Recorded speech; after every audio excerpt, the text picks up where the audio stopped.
अब भोपाल से आपको रिपोर्ट हम दिखाते हैं। भोपाल में हमारे सहयोगी अनुराग द्वारी ने अलग अलग पेशों से जुड़े हुए लोगों से बात की है, सैलानियों से भी उन्होंने बात की है। सैलानियों के लिए भी इस बार कई घोषणाएं हैं। एयर कनेक्टिविटी कुछ बहुत शहरों से जोड़ने की बात इस बार के बजट में कही गई है। ये बातचीत आप देखिए।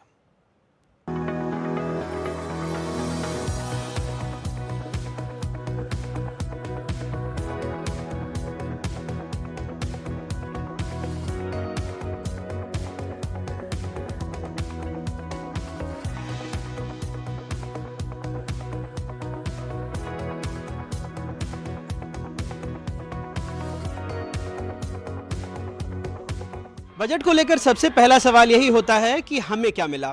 मैं इस वक्त मध्य प्रदेश की राजधानी भोपाल में बड़े तालाब के किनारे हूं और इस तालाब की खूबसूरती को देखते हुए मुझे जल जीवन मिशन के पूरा होने का लक्ष्य भी याद आ रहा है। हमारे साथ इस वक्त बेहद ख़ास मेहमान हैं जो अलग अलग पेशों से जुड़े हुए हैं। कुछ टूरिस्ट भी हैं जो यहाँ बड़ा तालाब देखने आए हैं। सबसे पहले CMHO साहब हमारे साथ हैं। सर, जो भी हमारे साथ भी खड़े हैं वो भी जानना चाहेंगे कि जो दवाइयों की कीमतें ड्यूटी फ्री हुई हैं या कैंसर जैसी दवाओं से लड़ने के लिए जिन दवाओं में रियायत मिलेगी वो आपके सेक्टर को कितना प्रभावित करेगी और कितना फ़ायदेमंद रहेगी? देखिए, जैसा कि आप जानते हैं कि जो नॉन कम्युनिकेबल डिजीज़ेज़ हैं जिनका एक बड़ा पार्ट कैंसर भी है, ये अब कोई ऐसी चीज़ नहीं रही कि सिर्फ बड़े लोगों की बीमारी है और छोटे लोगों में डायग्नोस नहीं होती। जैसे जैसे डायग्नोसिस बढ़ता जा रहा है वैसे वैसे नंबर ऑफ कैंसर पेशेंट्स लगातार बढ़ते चले जा रहे हैं और सबसे ज़रूरी चीज़ है इनका अर्लीस्ट डायग्नोसिस। तो सरकार ने जो ड्यूटी फ्री की है ऐसे इक्विपमेंट्स पे जो डायग्नोसिस पे काम आएंगे, निश्चित तौर पर वो हमारे यहाँ के जो नागरिक हैं उनका जीवन बढ़ाने में, उनको ठीक करने में और कैंसर जैसी भयानक बीमारियों को समय पर रोकने में, समय पर पहचानने में मदद करेंगे। उसके साथ ही साथ जैसा कि आपने अभी बताया कि ऐसे ड्रग्स जो कैंसर के ट्रीटमेंट में काम आती थी, काफ़ी सारी जो ड्रग्स है आमतौर पे माना जाता था कि जो कैंसर ड्रग्स हैं वो आम लोगों के पकड़ में नहीं है या आम लोग उनका उपयोग नहीं कर सकते और आम लोग जो हैं उनको अफोर्ड नहीं कर सकते।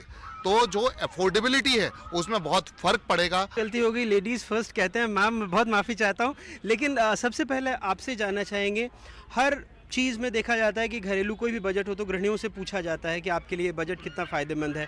शायद आप दिन भर से वो बजट ना देख पाई हों, लेकिन कई सारी चीज़ें हैं कि भाई जो टैक्स स्लैब है वो 12 लाख रुपए जो न्यू टैक्स रिजीम में है, तो जाहिर सी बात है जो देश में अलग अलग चीज़ें चल रही हैं उससे आपके घर के बजट को भी चलाने में बहुत फ़ायदा होगा। आप इस बजट को कैसे देखती हैं? नहीं, क्योंकि मतलब पूरी ऐसा नहीं है कि सिर्फ घरेलू सामान, बट इसमें बहुत सारी चीज़ों में जैसे जो सस्ती की गई हैं, जैसे कि जिसमें इलेक्ट्रॉनिक्स के भी कई सामान हैं। और जैसे अभी सर कह रहे थे दवाइयों वाली बात, तो आजकल क्या है कि हमारी लाइफस्टाइल इतनी चेंज होती जा रही है कि दवाइयाँ इतनी बीमारियां इतनी कॉमन हो गई हैं और उनको ट्रीट करने में मतलब कहते हैं कि सारा का सारा घर एक तरह से बिक जाता है। जैसे कैंसर एक बहुत बड़ी बीमारी है, तो जो ये भी रियायत दी गई है इससे भी कहीं ना कहीं हम देखते हैं कि हमारे जो डेली के मतलब बजट बहुत उसमें मतलब हमको हेल्प करेगा वो।